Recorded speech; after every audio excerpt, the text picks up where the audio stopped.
Carter didn't know what he expected from Athathurian University, but normal wasn't it? The main campus looked like someone had tried to build an entire city out of glass, light, and levitating walkways. Dozens of alien species passed him, some hovering in place, others climbing on walls, and one translucent being that rippled in and out of visible space. It was overwhelming in a way no simulation or briefing could have prepared him for.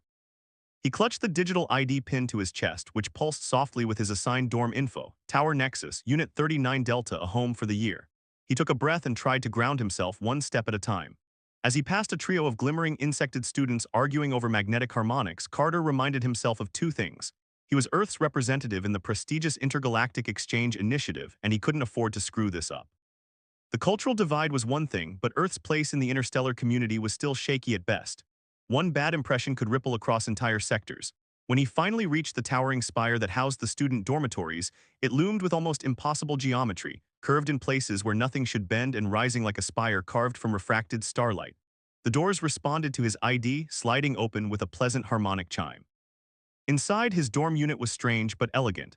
One side was obviously meant for a humanoid species, bed, desk, breathable atmosphere regulators. The other side looked like a den, raised cushion platforms, ambient heat emitters, and soft, draped curtains that shimmered like they were alive. The air even smelled different over there, like warm spice and something else he couldn't place. He barely had time to take it in before the door behind him slid open again. Footsteps, light, almost imperceptible. He turned, his breath caught. Standing in the doorway was a girl. A young woman, tall with a graceful posture and sleek, luxurious orange fur that shimmered like burnished copper under the lights. Large ears twitched slightly as her sharp amber eyes met his, and behind her, a fluffy vulpine tail curled and flicked with a mind of its own. She said nothing at first, just looked him over. Not hostile, not exactly curious, so much as measured, controlled. "You're the human," she said, "not a question." "Yeah, Carter," he offered a hand, "and you must be Relixa." Her voice was smooth with a rich, smoky undertone that made his name sound softer than it had any right to be. He lowered his hand awkwardly as she didn't take it. Her gaze flicked to the room, then back to him. "Just stay on your side, then." She padded past him, moving with such effortless elegance that Carter forgot how to breathe for a second. She didn't even make a sound as she slipped into the velvet curtained den on her half of the room. Carter sighed, so much for a warm welcome. First days. Carter didn't see much of Relixa for the first few days. She moved like a shadow, silent, deliberate, and always just out of reach. When they crossed paths in the room, their conversations were clipped if they happened at all. She kept to her side, wrapped in those flowing curtains and strange shimmering lights. Her bed seemed more like a nest, a velvet cocoon where she'd recline with a data pad or curl up with her long tail wrapped tightly around her side. Carter was starting to notice that tail did a lot of her talking, twitching when she was annoyed, swaying lazily when she was relaxed, curling tightly when she didn't want to be bothered.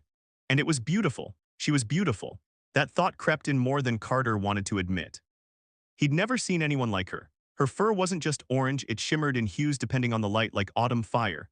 And her eyes, stars, those amber eyes saw through him, but she wasn't just some exotic roommate. She was smart, top of their joint course in xenolinguistic theory, and quiet but never passive. She was the kind of person who measured her words like weapons.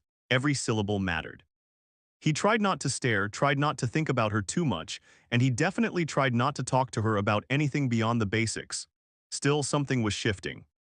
One evening, Carter returned from a long study session with a fellow human student named Mira, a bright, energetic girl who laughed at his dumb jokes and made the exhausting lectures almost bearable. He opened the door to the dorm and found Relixa sitting up on her platform, back straight, ears twitching. Her eyes flicked to him, then to his sleeve. It had a trace of glitter on it from Mira's joke of a celebration sparkler. Relixa didn't say anything, but her tail flicked once. Then slowly it slid off the cushion, crossed midair, and with a gentle loop it wrapped around Carter's wrist. He froze. The sensation was warm, soft, electric. He looked up at her, stunned. Relixa. Her expression didn't change. She glanced down at her tail, eyes narrowing, and with a sharp tug it uncoiled like a whip. She turned her face away. It was reflex. Carter stood there a moment longer, rubbing his wrist like the sensation hadn't quite faded. "I don't think tails do things like that by accident," he said carefully. Relixa didn't look back at him, "Then don't think." He knew he should have let it go, but the way her voice trembled just slightly was more telling than anything she'd ever said directly. Changes. The incident with Relixa's tail stayed with Carter. He tried to chalk it up to a species-specific instinct, maybe some vulpine reflex, but deep down he knew better. It wasn't instinct, it was personal. From that day forward, something changed between them. Not dramatically, not overnight, but it was there. In the way Relixa no longer retreated into silence when he walked into the room. In the way she paused before heading to bed like she was weighing whether or not to say something more. In the way her tail no longer stayed curled up tight at her side but moved freely, relaxed, sometimes even brushing too close to his leg as she passed. They never talked about it, but the air between them grew heavy with things left unsaid. Carter had other things to focus on, like surviving his classes. The coursework was brutal, concepts that bent the rules of language, science, and time. Most of the other students had cybernetic implants or biologically optimized cognition. Carter had a highlighter and coffee. One afternoon, as he slumped over his data pad in the shared study chamber, Mira dropped into the seat beside him and tossed him a nutrient bar. "You look like a crashed drone," she said cheerfully. "Feel like one," Carter muttered. "I just spent 2 hours trying to understand how language works when its verbs are emotionally triggered." Mira laughed. "You're not the only one struggling. I'm this close to begging my mentor to beam the information straight into my frontal lobe." Carter managed a weak smile. "I'd settle for just passing the final." They chatted for a while, relaxed teasing back and forth. Mira had a way of making the insanity of interstellar academia feel just a little less overwhelming. Her dark curls bounced when she laughed, and her eyes had that mischievous spark that kept conversations lively. But the moment Carter stepped back into the dorm, the mood shifted. Relixa was seated on the edge of her bed, her tablet dimmed in her lap. She looked up at him, her ears twitching once. The light caught her fur just right, casting golden highlights across her face and neck. Her gaze flicked toward him, then away again. Carter dropped his bag and rubbed the back of his neck. "Hey." Silence, then finally, "You like her." He froze. "What?" Relixa stood, stretching slightly. Her voice stayed cool, but her tail flicked hard. "The human girl, Mira, you laugh around her a lot." Carter blinked, caught off guard. "She's a friend." "Do all humans flirt with their friends?" Her tone was neutral, too neutral. Carter narrowed his eyes, stepping closer. "What's going on with you, Relixa?" Her ears flattened slightly. "Nothing." "Bull," he said, quieter now. "You wrapped your tail around me. You watch me when you think I'm not looking. Now you're acting like you're jealous." She turned sharply, eyes flashing. "I am not jealous." "Then what are you?" Relixa's mouth opened, closed. Her tail curled tightly again, betraying what her voice refused to say. Carter stepped closer, just one pace between them now. "You don't have to pretend you don't care." Her voice, when it finally came, was a whisper. "I can't afford to care." Carter didn't speak right away. He just stood there watching her, watching the way her tail trembled despite the stillness of her posture, the way her fur rippled in tiny shivers down her arms like she was trying to physically hold herself together.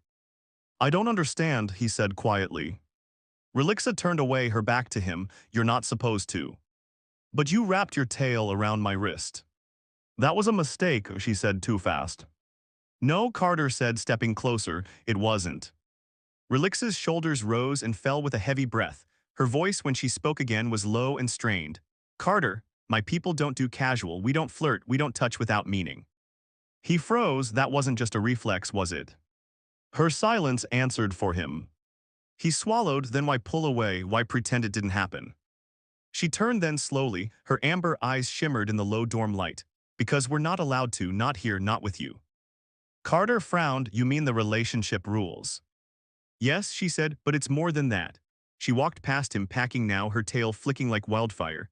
"They say it's about preserving culture, about biological safety, but it's about power, about control. They don't want bonds forming between species, especially not ones that threaten the old lines." Carter blinked. "So this law isn't just a formality?"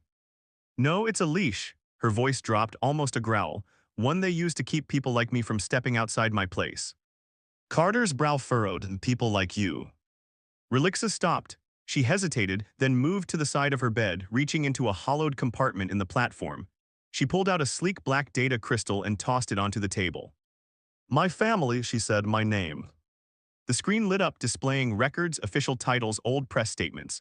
Carter stared at the swirling alien script until the translator filled in the blanks. House Verillion, a name that even he'd heard during orientation. One of the noble houses that helped build Athathurian's founding charter. Political elite. Untouchable, dangerous. "Your nobilities." Relixa's lips twisted. "I was." Carter stared at her. "What happened?" "My family wanted me to bond with a political match, someone whose name carried more weight than mine." Her eyes narrowed. "I didn't agree." Carter's heart sank. "Let me guess, he's still here." A cold nod, Tyron Vex, he's everything they wanted, powerful, influential, and completely ruthless. And now that I'm here, he's making moves. Carter sat down slowly. So you came to Athethurian to escape him, and now you're stuck sharing a room with another guy. Her eyes softened just slightly. You weren't part of the plan. I requested a solo unit, but apparently the system overrode it. Carter leaned forward and now. I don't know, she said, but he'll come and he'll see you, and he'll want to remove you. Carter looked up at her, let him try. Her ears twitched, I'm serious. So am I, he said. He doesn't get to push you around, not here, not while I'm still standing. For a long moment, neither of them moved. Then slowly, Relixa sat beside him, just close enough for their knees to touch. Her tail didn't curl away this time. The confrontation. Relixa didn't say anything else that night. She sat beside Carter in silence, her tail resting loosely across the seat between them. For once, she wasn't tense, her posture had softened, the armor she always wore around him momentarily lowered. And for Carter, that quiet moment meant more than anything she could have said. The calm didn't last. The next evening, Carter returned from his comparative xenociology lecture to find the dorm door slightly ajar. That was unusual, security protocols were strict. Dorms only unlocked to designated residents or registered visitors. Carter stepped in carefully. Relixa was standing near her side of the room, rigid, her arms crossed, her jaw clenched. And across from her, lounging in the shared space with the confidence of someone who thought the room belonged to him, was someone Carter had never met.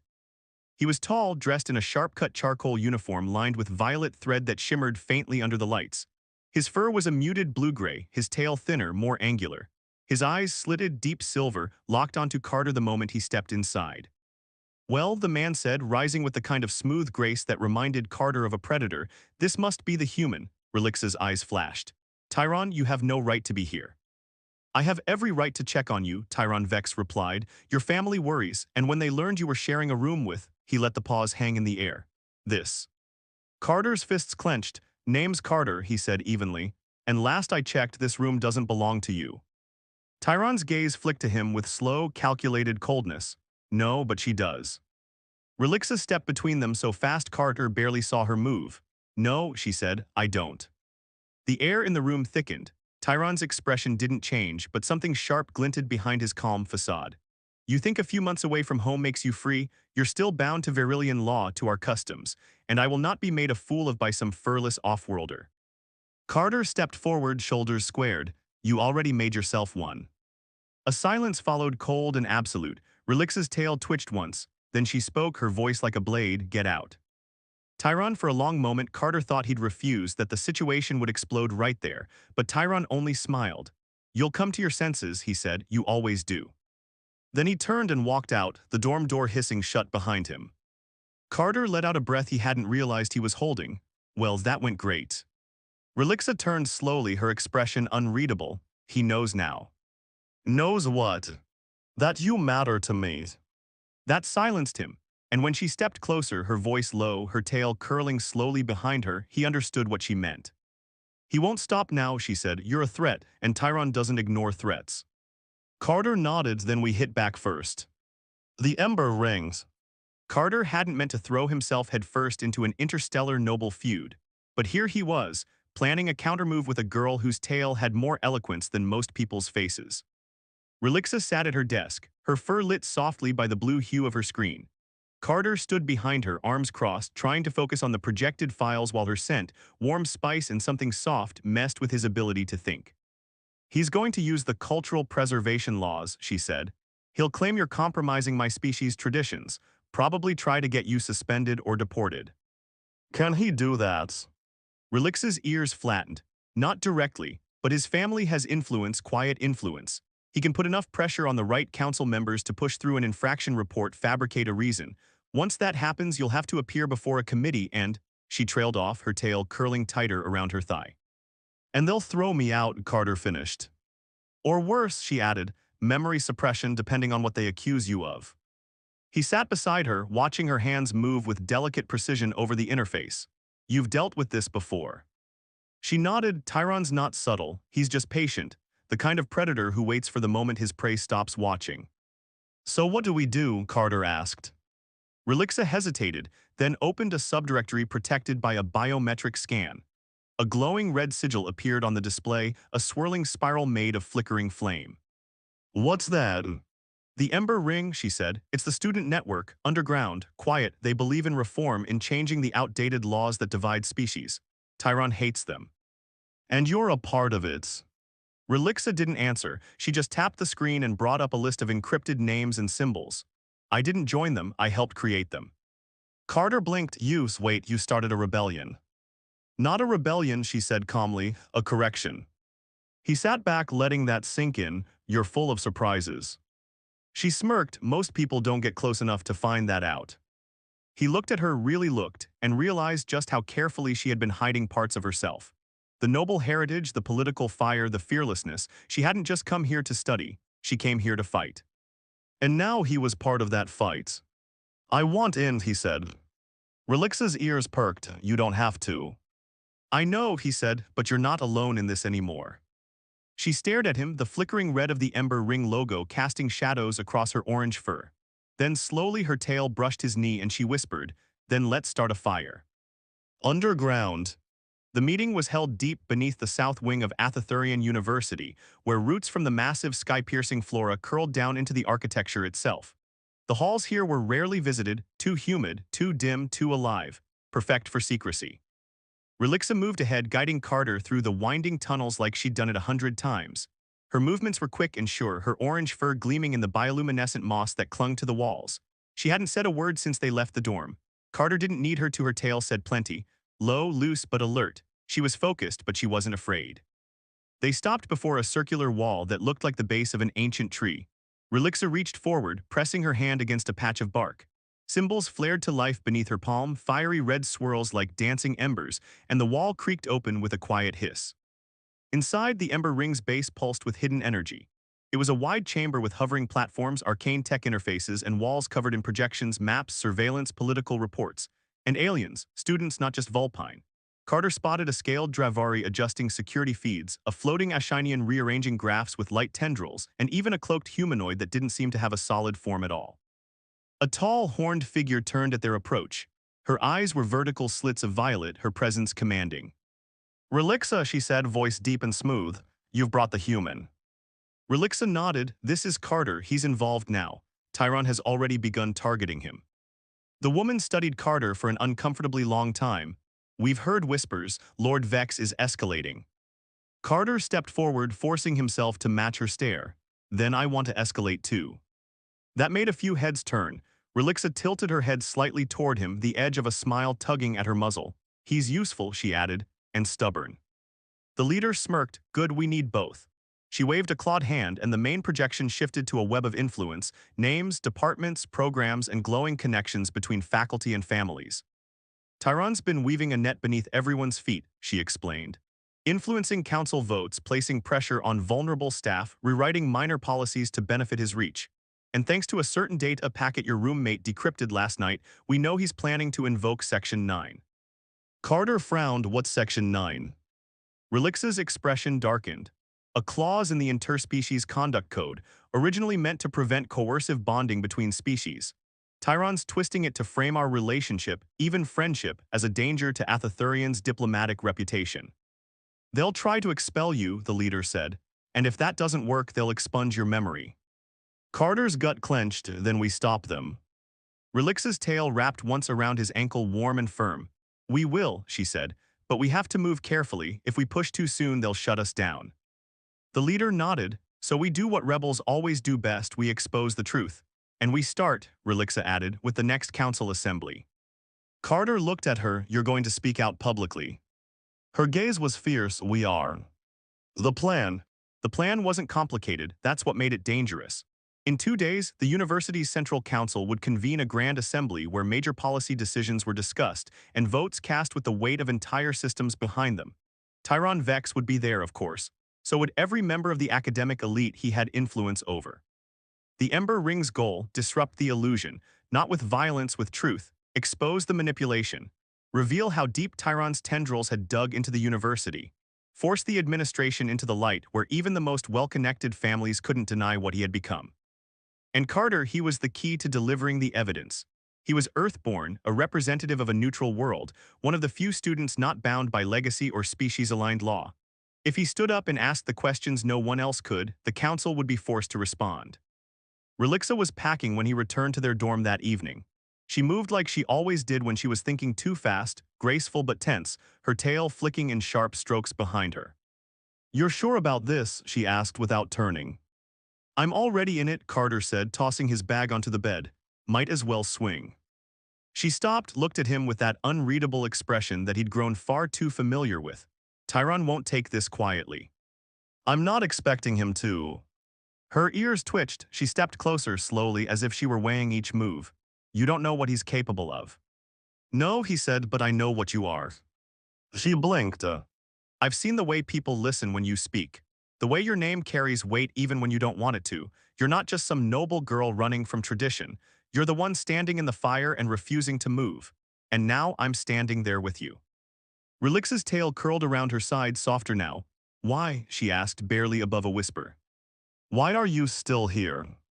Carter stepped close, just shy of touching her. "Because you matter," he said, "and because I've never met anyone like you." Her breath hitched for a second, her armor slipped. Then her tail slid forward, wrapping gently around his wrist once more. "I told you," she murmured, "we don't touch by accident." "I know." They stood there, silent and still, until the stars outside their window dimmed into early morning light. The Grand Assembly. The Grand Hall of the Athathurian Council was unlike anything Carter had ever seen. It wasn't built like a courtroom or a senate, it was a theater. A sphere of light and glass, layered with floating platforms and curved walkways suspended in anti-gravity coils. The ceiling opened to the sky, allowing twin moons to shine down on the crowd like watching gods. Delegates floated, walked, or hovered to their places, each species seated according to their biology, their influence, and their legacy. Some wore ornate regalia, others shimmered in bioarmor that glowed softly with life energy. Every movement was precise, every eye watchful. And in the very center of it all stood Tyron Vex. He wore his heritage like a weapon, his coat lined with silver thread, his posture regal, his silver eyes cool and controlled. A thin smile touched his muzzle as Carter and Relixa stepped onto their assigned platform. "Look at him," Carter muttered, "he's soaking this in." Relixa didn't respond. Her expression was unreadable, but her tail had curled tightly around her ankle, a clear sign of tension. "He's already spoken to half the board," she said under her breath. "The votes are being weighed even now." Carter exhaled, "Then let's tip the scale." The council chamber buzzed to life as Provost Lenari, a crystalline being with a fractal face, called the assembly to order. Their voice echoed across the chamber like wind through a canyon. "The floor recognizes Tyron Vex of House Verilion for concerns regarding breach of cultural preservation." Carter's heart dropped. It had begun.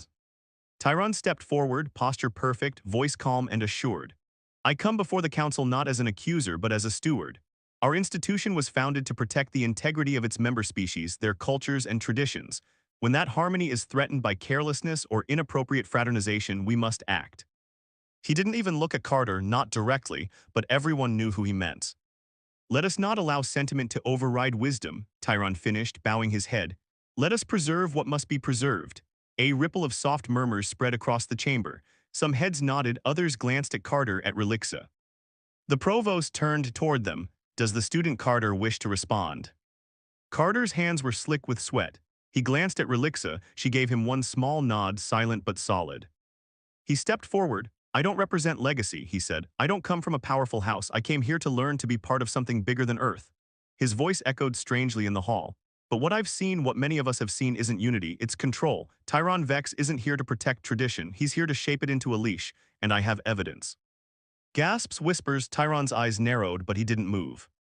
Carter activated the Ember Rings data packet on his wrist pad. A projection flared to life behind him, showing manipulated votes, falsified reports, quiet transfers of students who had challenged Vex's influence. The silence in the chamber turned sharp. "Lord Vex," one counselor said slowly, "can you explain these documents?" Tyron's calm mask cracked for just a moment. Relixa stepped forward beside Carter, her voice ice and fire wrapped together. "You want to talk about preservation? Then let's preserve the truth." The confrontation. For a moment the council chamber hung in perfect crystalline silence. The projections floated around Carter and Relixa like glowing accusations. The web of influence Terran Vex had crafted, once invisible, now burned for everyone to see. Altered council votes, sealed correspondences, internal policy revisions tailored to silence dissent. All of it backed by verifiable timestamps and access logs, courtesy of the Ember Rings network. Tyron didn't flinch, not yet. His kind didn't retreat, they recalculated. "This is a distortion," he said smoothly, stepping forward with slow, deliberate confidence. An emotional appeal from a homesick outsider and a disobedient noble, casting shadows where none exist. He turned his gaze directly on Carter for the first time. The human came here to study, not to entangle himself in politics he does not understand. Carter took a breath. "I understand a bully when I see one." A murmur swept the council, not outrage, interest. Tyron's eyes narrowed. Relixa stepped beside Carter, standing straight, her orange fur glowing softly beneath the council lights. "You speak of legacy," she said, "but what of choice? What of the right to forge a new path?" She turned to face the council, her voice gaining weight. "I am Relixa of House Verillion. I rejected the bond arranged for me, not because I do not respect my heritage, but because my future is not a currency to be traded. I came here to escape that control, and Tyron followed me." Gasps, a few audible exclamations. Tyron stiffened. "You accuse us of violating preservation law," she continued. "But isn't the preservation of culture without evolution just stagnation?" The provost's luminous form flickered, clearly processing everything at once. One of the older counselors leaned forward, her body encased in a shell of bark and stone, her voice like shifting gravel. "If the evidence stands, this would warrant a formal inquiry into Lord Vex's conduct." Tyron's claws curled. "I have served this institution," he growled, "and I will not be judged by children playing at rebellion." Carter tilted his head. "Then don't give us a reason to." The provost raised one crystalline arm. "Enough, this council will recess for review." The lights dimmed, platforms drifted back toward their holding positions. The weight of the confrontation hung in the air like smoke. Carter didn't move until the room cleared. Then Relixa let out a long breath and murmured, "You just made yourself a target." He glanced at her. "So did you." She didn't answer, she just looked at him, really looked, and for the first time something in her broke open. Her tail brushed his side gently, not possessively but with care. "Come with me," she whispered. "Where?" "Somewhere quiet, somewhere real." He followed without hesitation. "The greenhouse." They didn't speak as they left the council chamber.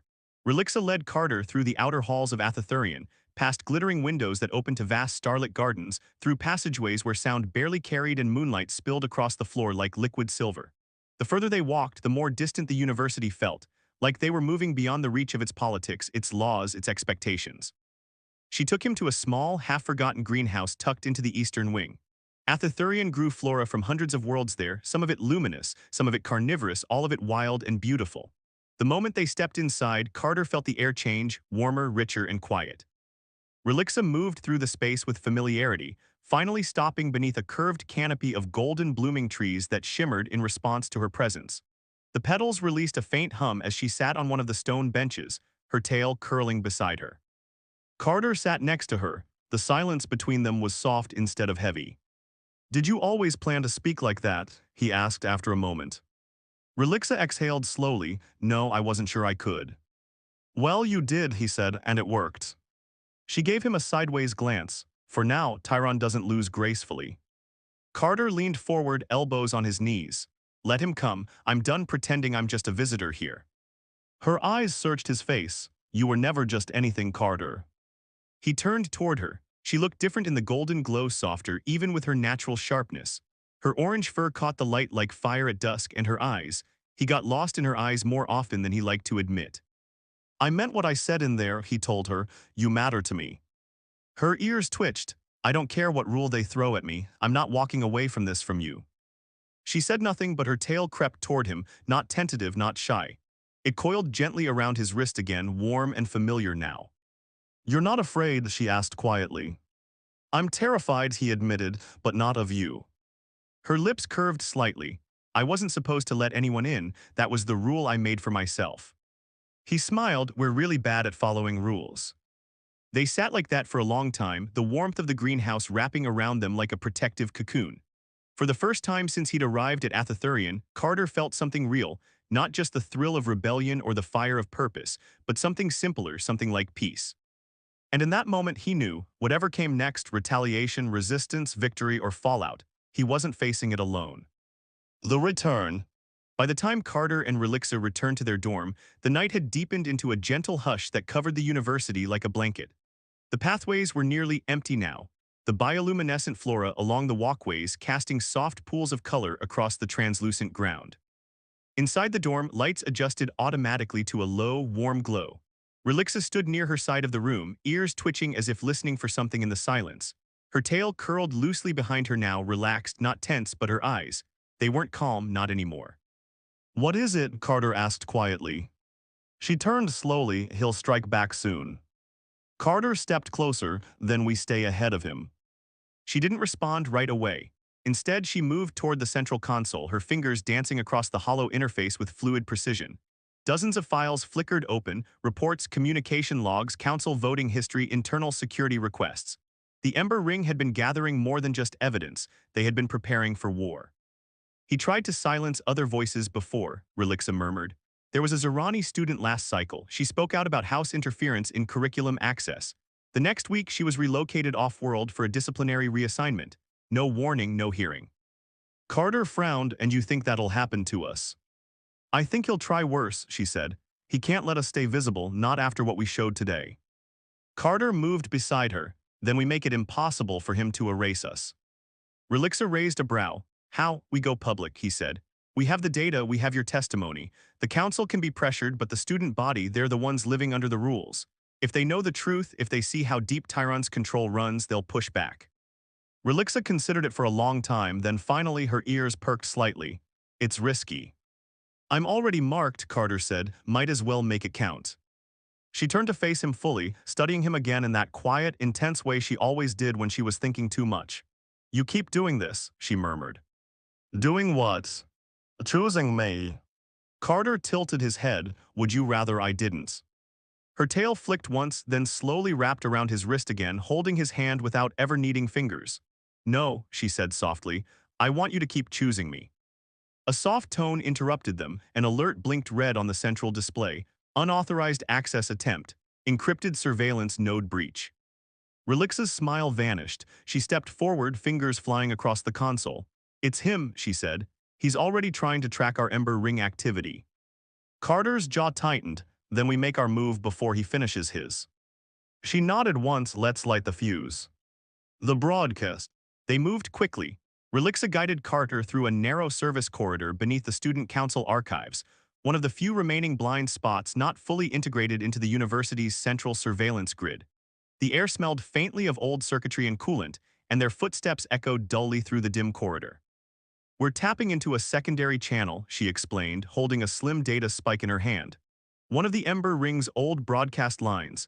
Tyron's been watching the public streams for weeks, but this one, he thinks it's dead." "Won't be for long," Carter muttered. They reached a sealed hatch and Relixa keyed in an override. The panel slid open to reveal a narrow alcove, a forgotten technician's hub lined with dusty consoles and thick cables wrapped like vines through the walls. She plugged in the data spike and the room came to life. The screen lit up with the Ember Ring's flame symbol, then quickly shifted into a live interface. Signal strength, viewer count projections, security sweep timing, it was all there. A risky plan, but one that could send their message across every student terminal on campus. Relixa stepped back and looked at Carter. "You're the one they'll listen to," she said. He blinked at me. "You're not one of them," she said. "Not a noble, not born into the politics of this place. You're clean. They'll believe you before they believe me." Carter swallowed and stepped in front of the projection feed. The recording countdown started pulsing in crimson, 3, 2, 1. He looked into the lens, his heart hammered, but his voice stayed steady. "My name is Carter," he began. "I came here as an exchange student from Earth. I thought I'd be spending a year learning about alien cultures, history, language, and I did." He took a breath. "But I also learned how easy it is for a single voice to be erased, how policies can be twisted, how power can be used not to protect culture but to control it." Behind him, Relixa activated the visual stream. The evidence, quiet and damning, images appearing beside his shoulder. Tyron's manipulations, pressure applied to council votes, the quiet reassignment of students who questioned him. "This is Lord Tyron Vex," Carter continued. "A noble who claims to serve tradition but serves only himself. He uses ancient laws to silence dissent and erase anyone who refuses to bend." The final slide appeared, Tyron's directive to begin surveillance on Carter and Relixa, just days before the hearing. Carter's jaw tightened. "We won't be silent, we won't be erased." He stepped aside and Relixa stepped forward. "I am Relixa of House Verillion," she said, her voice like a storm held beneath glass. "I do not renounce my heritage, but I renounce the leash that was placed around my future. I chose freedom. I chose to bond with those I trust, not because it was allowed, but because it was right." She didn't raise her voice, she didn't have to. "We will not go quietly." The broadcast ended. The screen dimmed and the Ember Ring signal burst into every dorm, every lounge, every academic hall across Athathurian. Within seconds, the message was spreading across the entire student body. The response. The response was immediate. As Relixa shut down the broadcasting hub, Carter's wrist pad buzzed like a warning beacon. Notifications poured in, dozens, then hundreds. Messages, pings, reposts. Student networks across the university lit up with chatter, reactions, and support. Some expressed disbelief, others offered solidarity, and a few threatened silence. "Look," Carter said, holding up his pad as more messages came in. "It's working, people are listening." Relixa's ears flicked as she scanned her own messages. Her voice was cool, but a glint of satisfaction warmed it. "He's losing control of the narrative." Then a soft, rising hum filled the air. Carter tensed. "What's that?" Relixa's expression darkened. "Security lockdown." Overhead, red lights began pulsing along the corridor. A voice, sterile and robotic, echoed through the intercom. "Unscheduled transmission detected. Containment measures in progress. All non-essential personnel return to dormitories immediately." Carter glanced at her. "They're trying to sweep this away. They'll want to isolate us, cut us off from each other, from the student body. If they separate the story from the people behind it, they can spin it however they want." "So we stay visible," Carter said. "We don't run, we walk back across campus and let everyone see us." Relixa hesitated, then she nodded once. "If we vanish now, we prove Tyron right." They exited the corridor into chaos. Security drones buzzed overhead, scanning students who lingered too long in the halls. A line of uniformed enforcers in polished armor moved through the eastern commons, dispersing crowds. Council staff whispered behind closed doors, their faces lit by urgent messages and encrypted calls. But as Carter and Relixa stepped out into the open atrium, hand in hand, her tail loosely coiled around his wrist, the effect was immediate. Students stopped, stared, and didn't look away. It didn't take long for someone to raise a hand, not in alarm, but in support. Then another and another. A quiet show of resistance from a dozen different species, some with fur, some with scales, some without visible faces at all. No chants, no shouts, just a growing presence, a refusal to scatter. Tyron's influence had always thrived in silence, but now the silence was broken. Then Carter spotted him. Tyron stood at the far end of the atrium, flanked by two security officers, his arms crossed behind his back, his silver eyes locked onto Carter, then Relixa. And though his expression remained calm, Carter saw it cracks, not panic but rage beneath that polished exterior. The noble predator was cornered. Relixa stepped forward slightly, not in fear but in defiance. "I told you," she whispered, "he doesn't get to choose for me." Carter's grip tightened on her hand, and as the crowd slowly began to follow them, silently, purposefully, he realized something that sent a thrill through his chest. They weren't just visible, they were leading. The gathering. The dormitory complex had never felt more alive. Word spread faster than fire in dry brush. Students from every wing of the university, different species, different origins, began to gather outside Tower Nexus. Not all of them were allies, some came to gawk, some to film, some to decide for themselves. But none of them turned away. Relixa and Carter stood just beyond the glass-paneled entrance, side by side beneath the glowing arcs of bioluminescent ivy trailing along the walls. Security forces hovered at the edge of the square, unsure of how to proceed. The protocols weren't built for this, an organic protest that wasn't violent but impossible to ignore. Carter's pad buzzed again. He glanced down. Student petition for inquiry into House Verillion's influence, 8,317 signatures. He nudged Relixa. "They're calling for a review." Her eyes widened slightly. "That's enough to force a public council session. Tyron can't ignore that."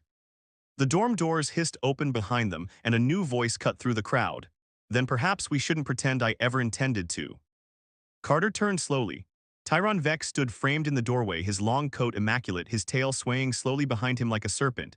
Two armored enforcers flanked him, their visors gleaming, expressionless.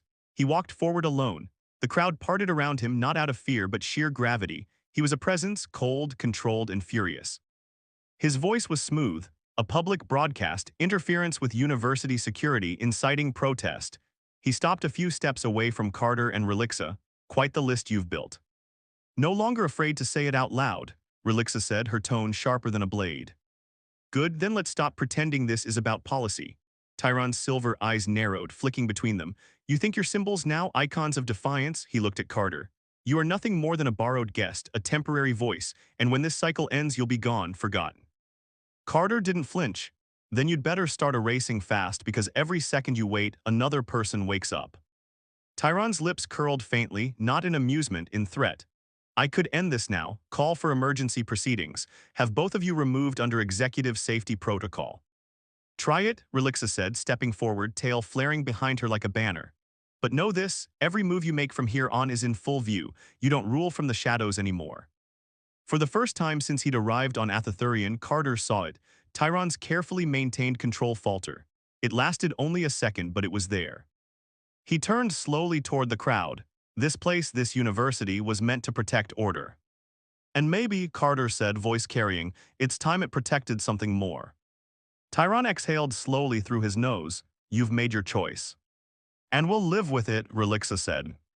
Let's see, Tyron murmured. How many of your supporters are willing to live with the consequences, too? Then he turned, cloak trailing behind him like falling shadow, and disappeared into the night. The moment he was gone, Relixa's tail uncurled and her hand found Carter's. He's bluffing, Carter whispered. He's planning, she corrected. He's going to try something big, something that'll hurt. Then we get ahead of it, he said. We finish this. The final gambit. Tyron Vex had retreated but not surrendered. Back in the dorm, Relixa moved like a shadow, her orange fur sleek in the soft room lighting, ears twitching every time her pad pinged with a new alert.